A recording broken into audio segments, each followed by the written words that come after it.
બહુ રાહ જોવડાવી, બહુ તરસાવ્યા, બહુ તડપાવ્યા અને આખરે હવે મેઘરાજા રીઝ્યા અને ગાજવીજ સાથે તૂટી પડ્યો વરસાદ.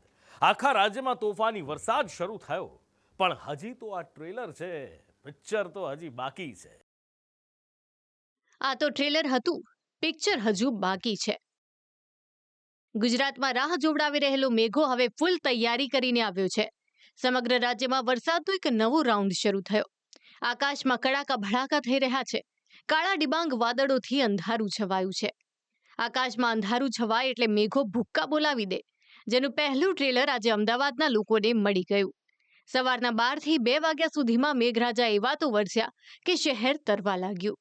શહેરીજનોએ હાથ જોડી લીધા કે બસ કરો હવે મેઘરાજા, શું અમને ડુબાડીને મારી દેવા છે?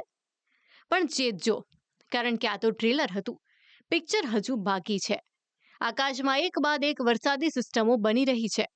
અત્યાર સુધી માહિતી હતી કે ગુજરાતના માથે 4 જેટલી સિસ્ટમની અસર પડવાની છે, પરંતુ હવે માલુમ પડ્યું છે કે આફત 4માંથી 5 થવાની છે. ગુજરાતના માથે મંડરાતી 5 સિસ્ટમ. 5 સિસ્ટમ લાવશે તોફાની વરસાદ.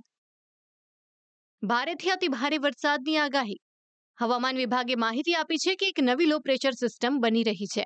બંગાળની ખાડીમાં સર્જાયેલી આ સિસ્ટમની 18 ઓગસ્ટથી અસરો પણ દેખાવા લાગશે. एक fresh low pressure system likely to form over उत्तर पश्चिम and adjoining पश्चिम मध्य bay of Bengal around 18th August. જો 18 તારીખથી તેની અસર થાય તે પહેલા 4 સિસ્ટમ ભારેથી અતિ ભારે વરસાદ લાવશે. વિંડીના માધ્યમથી સમજીએ કે આવતીકાલ 17 ઓગસ્ટ અને 18 ઓગસ્ટમાં વરસાદી વાદળોની શું સ્થિતિ રહેવાની છે. ગુજરાતમાં કેવો મેઘાવી માહોલ જામેલો છે. ગુજરાતનું અત્યારનું દ્રશ્ય છે જે વિંડીનું અનુમાન બતાવી રહ્યું છે. આખા ગુજરાત ઉપર વરસાદી વાદળો છવાયેલા છે. વરસાદી સિસ્ટમ છે, કુલ 4 સિસ્ટમ સક્રિય છે અને થોડા જ દિવસોમાં 5મી સિસ્ટમ પણ સક્રિય થવાની છે. અને વિંડીનું અનુમાન શું કહી રહ્યું છે? આવનારા દિવસોની અંદર વિંડી અનુમાન પ્રમાણે ક્યાં કેવો વરસાદ વરસી શકે છે. આજના દિવસનું અનુમાન હતું આવતીકાલે ક્યાં સારો એવો વરસાદ વરસી શકે છે, ભારે કે અતિ ભારે વરસાદ. તો એમાં આવતીકાલે સવારનો સમય દાહોદ અને એની આસપાસના વિસ્તારો માટે અતિ ભારે છે, કારણ કે અહીંયા દાહોદ અને એની નીચેના વિસ્તારો જે ભારડા અને એ બધા વિસ્તારો છે ત્યાં આગળ ખૂબ સારો વરસાદ વરસી શકે છે. છોટાઉદેપુરમાં પણ ભારે અતિ ભારે વરસાદની સંભાવના છે. આ બાજુ ભાવનગર જિલ્લામાં વરસાદ વરસી શકે છે, ગીર સોમનાથ જિલ્લામાં પણ વરસાદ વરસી શકે છે, રાજકોટથી લઈ જામનગર સુધી. આ બાજુ ઉત્તર ગુજરાતમાં પણ વરસાદ વરસી શકે છે. અમદાવાદમાં પણ મેઘાવી માહોલ જામેલો રહેશે એવું વિંડીનું અનુમાન કહી રહ્યું છે. અને એની સાથે સાથે આવનાર થોડાક દિવસ ગુજરાતમાં અતિ ભારે વરસાદ પણ વરસી શકે છે. અને હવામાન વિભાગે પણ આ જ આગાહી આપી છે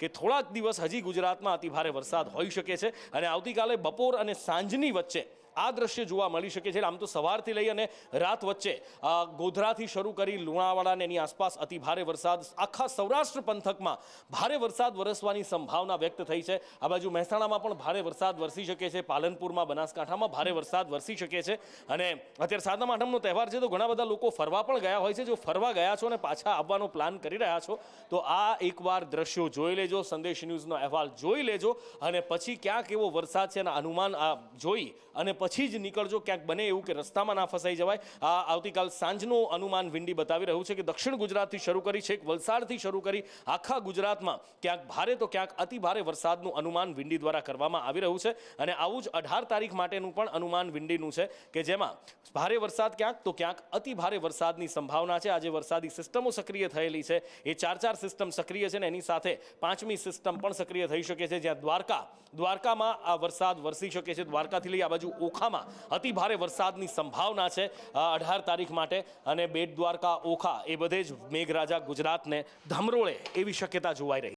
રાજ્યના હવામાન વિભાગે પણ કંઈક આવી જ આગાહી કરી.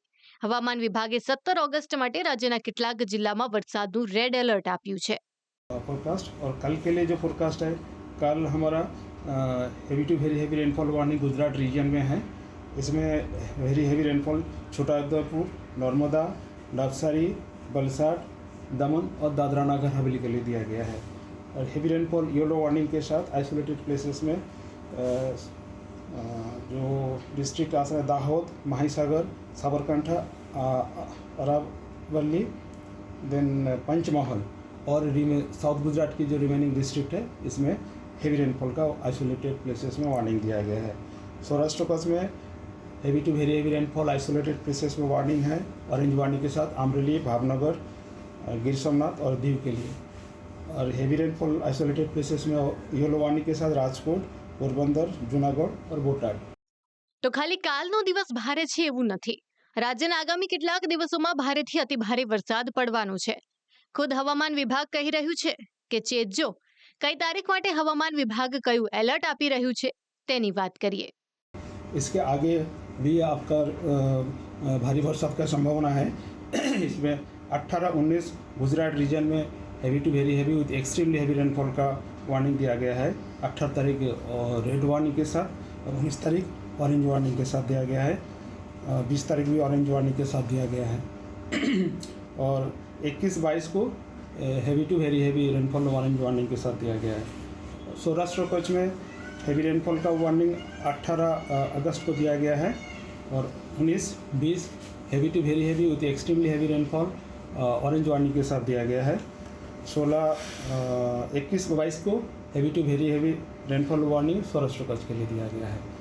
આમ હવામાન વિભાગે આવનારા કેટલાક દિવસો માટે વરસાદનું રેડ એલર્ટ અને ઓરેન્જ એલર્ટ આપી દીધું છે. તોફાની મેઘાનો મિજાજ એ આગામી કેટલાક દિવસોમાં કેવો રહે છે તે આજની ધડબડાટી ઉપરથી સમજી શકાય છે. જો કે આજનું હતું એ તો ખાલી ટ્રેલર હતું. પિક્ચર તો આગામી દિવસોમાં દેખાશે. ત્યારે ગુજરાતવાસીઓએ આગામી કેટલાક દિવસ ભારેથી અતિભારે વરસાદ માટે તૈયાર રહેવું પડશે. બ્યુરો રિપોર્ટ, સંદેશ ન્યૂઝ.